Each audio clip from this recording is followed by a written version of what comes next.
Mabok agama. Mabok agama adalah istilah yang sering banget kita pakai dan sering banget kita denger ya cuy. Mau di sosial media, mau itu di dunia nyata, itu sering banget dipakai sama orang-orang. Mabok agama itu apa sih Top? Ya, mabok agama adalah istilah yang sering banget dipakai buat menggambarkan perilaku berlebihan atau bahkan sampai taraf ekstrim dalam memahami dan menerapkan agama.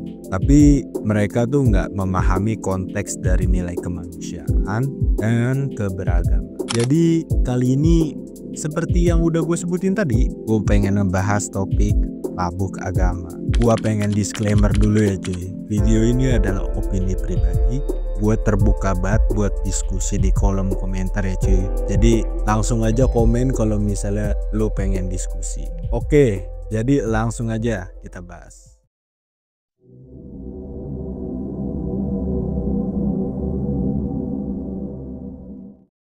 Kenapa sih orang bisa mabuk agama? Jadi menurut pengalaman gue ini ya cuy, gue kebetulan banyak banget ketemu orang-orang yang kayak begini. Bahkan sampai di lingkungan sekitar gue, di pertemanan gue itu ada cuy. Dan mungkin di lingkungan lu juga ada lah orang kayak gini. Dan lucunya itu mereka punya ciri-ciri atau kemiripan yang sama.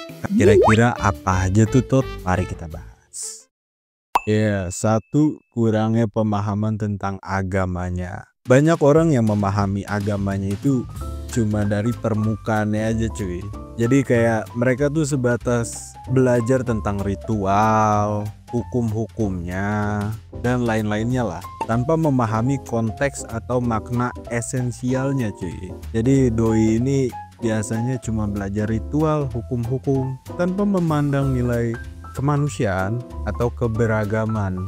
Nomor 2, lingkungan sosial yang tertutup.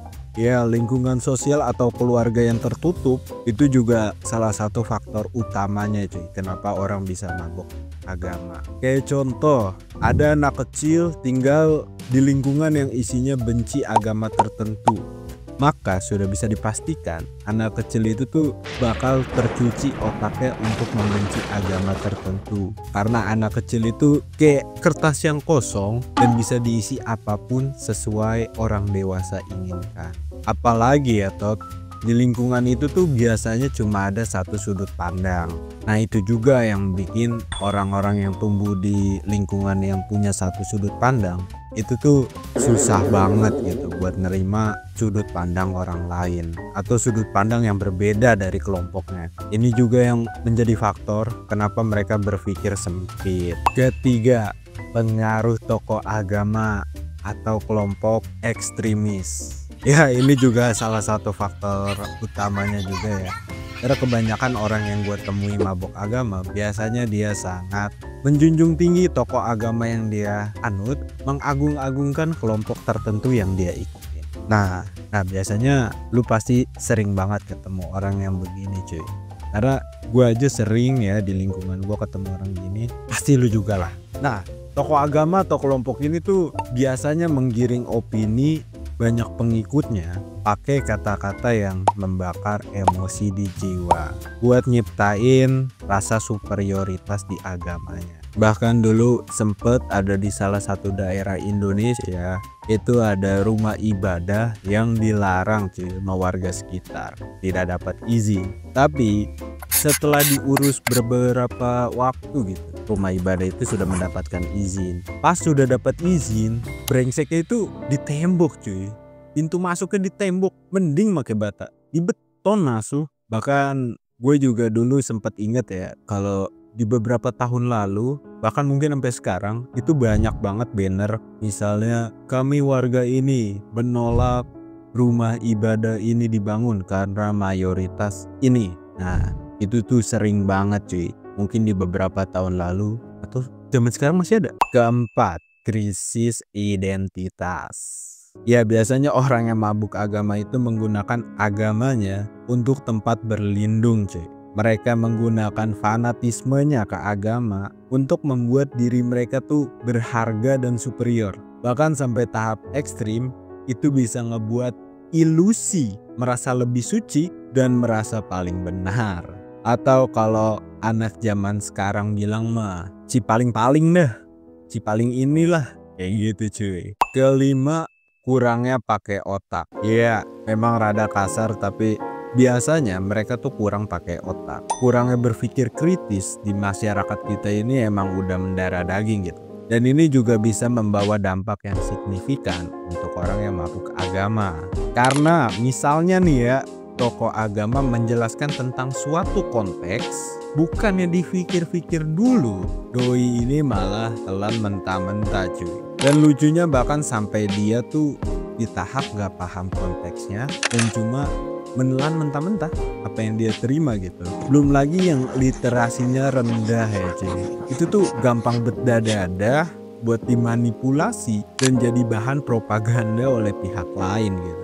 Ya karena balik lagi, mereka tuh sudah didoktrin oleh kelompoknya bahwa agama itu tokoh agama tertentu. Karena di beberapa kelompok tokoh agama itu seakan-akan maha benar cuy. Padahal maha benar itu hanya milik Tuhan. Dan kadang gue juga menemukan kelompok-kelompok yang mendoktrin pengikutnya itu buat tidak mencampurkan logika dengan agama. Padahal seperti yang kita tahu, agama itu bisa beriringan dengan logika. Ya kira-kira itulah ciri-ciri orang yang mabuk agama ya cuy. Yang biasanya sering banget gue temuin di lingkungan gue dan mungkin juga lingkungan lu ya cuy. Kalau ada lagi bisa banget lu tambahin di kolom komentar ya. Dan sekarang gue bakal ngebahas gimana sih caranya biar kita terhindar dari mabuk agama.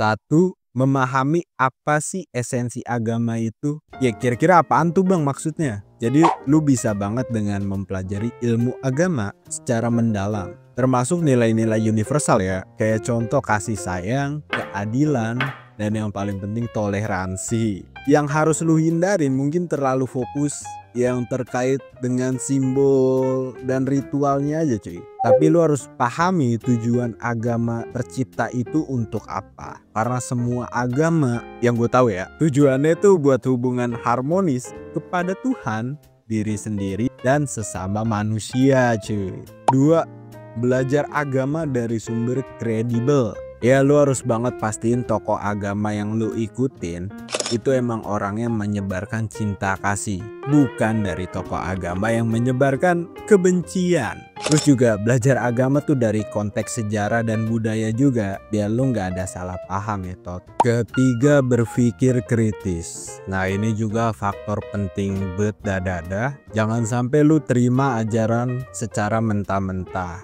tanpa pakai logika, tanpa pakai akal lu cuy.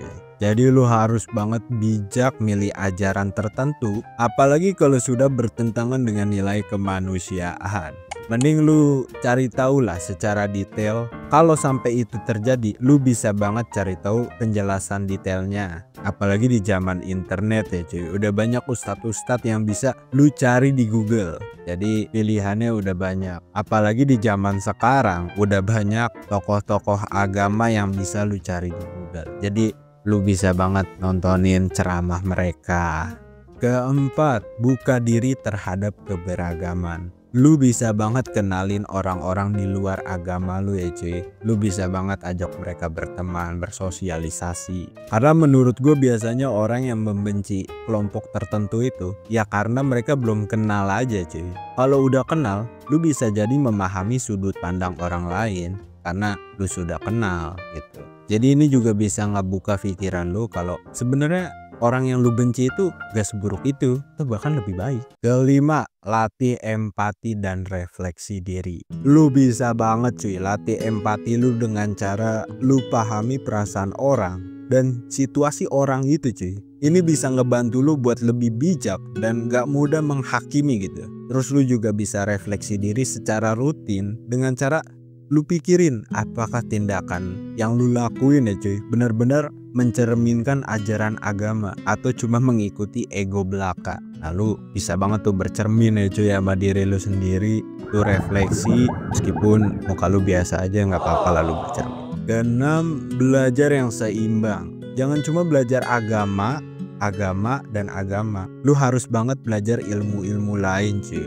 Kayak contoh filsafat atau nilai-nilai kemanusiaan lainnya. Kalau lu udah mendalami ilmu duniawi, lu bakal paham kalau agama dan sains itu sebenarnya bisa berdampingan cuy. 7. Jaga hubungan dengan Tuhan itu secara pribadi gitu. Lu harus memahami jika hubungan dengan Tuhan itu secara personal. Nggak usah deh lu bandingin Tuhan lu ya cuy sama Tuhan orang lain. Jangan ngerasa perlu juga ngebandingin Tuhan atau bahkan mencari pengakuan tentang keimanan diri sendiri. Lebih baik lu fokus gimana sih caranya perbuatan kita mencerminkan keimanan kita, misalnya dengan cara berbuat baik kepada sesama dan lain-lainnya cuy. Kira-kira itu aja tuh cara menghindari mabuk agama. Kalau ada cara lain yang lebih efektif, lu bisa banget taruh di kolom komentar ya cuy, biar bisa jadi manfaat untuk banyak orang. Jadi kesimpulannya apa? Kita memang harus taat beragama, tapi jangan sampai agama itulah yang membuat kita tidak taat. Udah ya cuy, gue mau buka pintu dulu.